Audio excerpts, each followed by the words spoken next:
Smart Grid is bringing together new technologies, new commercial offering, and giving customers a better service where they can actually benefit and save money. It's really a situation where electricity is managed more proactively. Customers are more involved in the management of their own energy.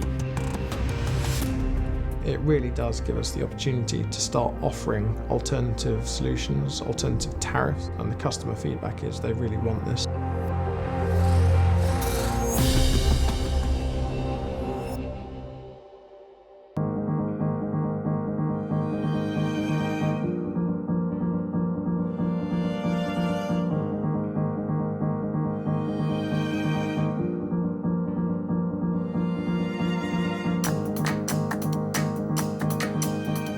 As a country, we've committed to decarbonising our economy, and we see at least two ways of doing that. One is through network technology, and the other is what we call customer flexibility.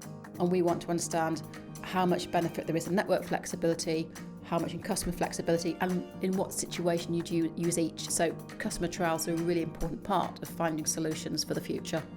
The customer trials cover a very wide range of customers, from large numbers of small domestic customers through to small and medium-sized businesses, large industrial and commercial customers, and also small generators. We've got customers with solar PV, electric vehicles, heat pumps, etc. But the interesting ones we're looking at are demand-side response. Two specific pieces of technology we're using on this trial, we're calling them Smart Grid ready technologies, things like the smart wash machine and smart heat pump. What this does is it uses a large tank of water which it heats up to provide the main source of heating and hot water for the house. The heat pump is still using electricity, but if there were an issue with the grid where we needed to reduce overall electrical demand, we could send a signal to that heat pump which would reduce its consumption down to almost zero. However, the householder's supply would still be run from their heating and their hot water from this tank of hot water, so they wouldn't really notice any effect on them, but the overall electrical consumption and therefore the stress on the grid would be reduced. With the old system, we used to have it on a timer. The system on this one will be a nice constant temperature so that it's not going up and down all the time. We're not getting younger, so as old age pensioners, it appeals to us.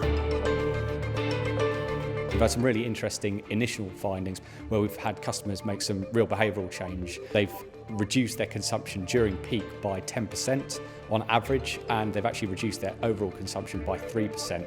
So we're really happy with that. That was kind of what we set out to achieve, and it's great to actually see that change in customers' behaviour.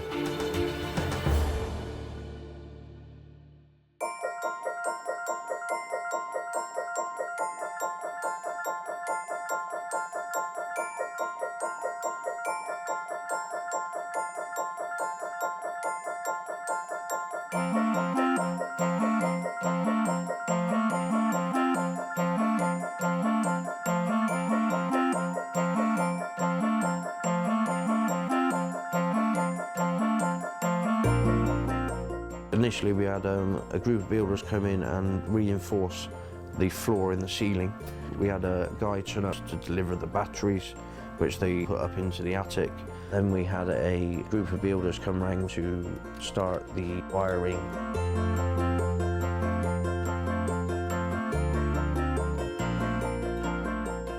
Western Power also kept us up to date of step-by-step progress. Before we had the batteries, the solar panels were only using their full benefit when the sun was up. Now they can actually use it when the sun's down because we've got the batteries which store the electric from the sun.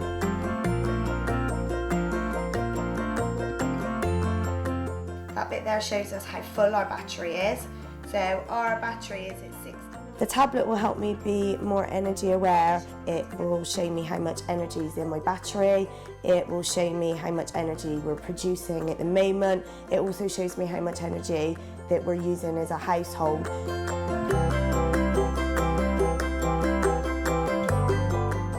We discussed it, we sat down and we chatted about the solar panels and what they do. And obviously the children have been learning about it at school as well. So as a family, we make sure that the lights aren't left on in rooms that we're not in. We don't leave the television on if we're not using it. Little things like that really that we didn't necessarily do before, but we do now.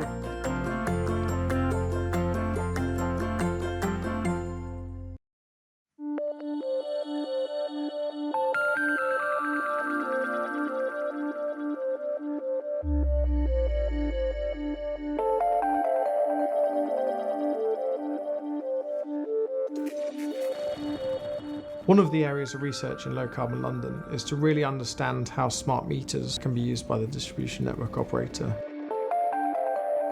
As a partner of the Low Carbon London programme, EDF Energy recruited and installed smart meters into customers' homes across London. We then went out and recruited around 1,100 of those customers onto the dynamic time of use trial. We get a message a day ahead saying that tomorrow's tariff will be low, for example, from in the morning but high in the evening, and we simply know to run our washing at that point and in the morning instead of when we get back. We get the signal via the display that sits in our flat, and we also have the supplier send our messages to our mobile phones. So it's quite straightforward and it's easy to know when things are coming up. The high tariff was designed to discourage customers from using their energy during peak times. For example, when commuters come home from work, they put on the kettle to make a cup of tea or coffee, and you would see a huge spike on the grid. The unique component of Low Carbon London is the dynamic nature of the time of use. This really allows the network operator to simulate fault conditions, sending out high price signals to customers and asking them to reduce during times of constraint. Where there's high wind scenarios on the system, which means low carbon electricity available, we've provided low price signals. This really encourages customers to increase their use of electricity during these low carbon periods. The government's objective is to roll out smart meters to all homes and small businesses by 2020, and EDF Energy's aim is to put the customers at the heart of that smart meter rollout. The overwhelming message is people want to understand their electricity bill much better than they do now. And finally, people have asked actually to stay on the tariff. They really like being able to stay in control of their electricity consumption.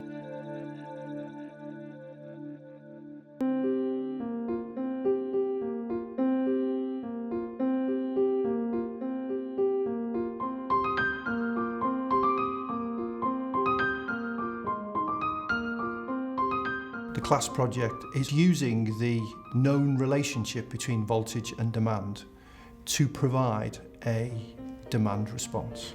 And in simple terms, what that means is if you are able to reduce the voltage slightly, then you can reduce the demand on the network slightly. And what the CLASS project aims to do is to work out the mathematical relationship between voltage and demand for every half hour in the year. If you are able to do that, you are then able to predict the type and size of demand response that you will potentially get in a half hour next year.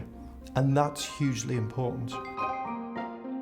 Now, reality is that will have very little impact to customers. But to test that hypothesis, we are doing some extensive customer trials. We sent leaflets to around 440,000 customers explaining what the CLASS project was, explaining the CLASS trials and asking them to volunteer to participate in the customer surveys that we did. And we did a number of local radio programmes to highlight that fact.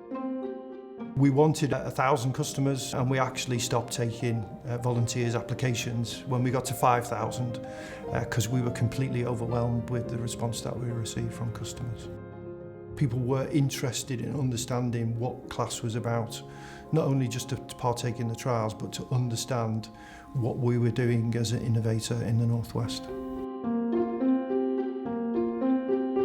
We've got a control group of customers and we've got a normal set of customers. So we will tell some customers that there are some trials happening when there isn't, and we will tell some customers that there are not trials happening when there are. We will then survey those customers after those trial periods to understand whether they have noticed anything different in their quality of supply.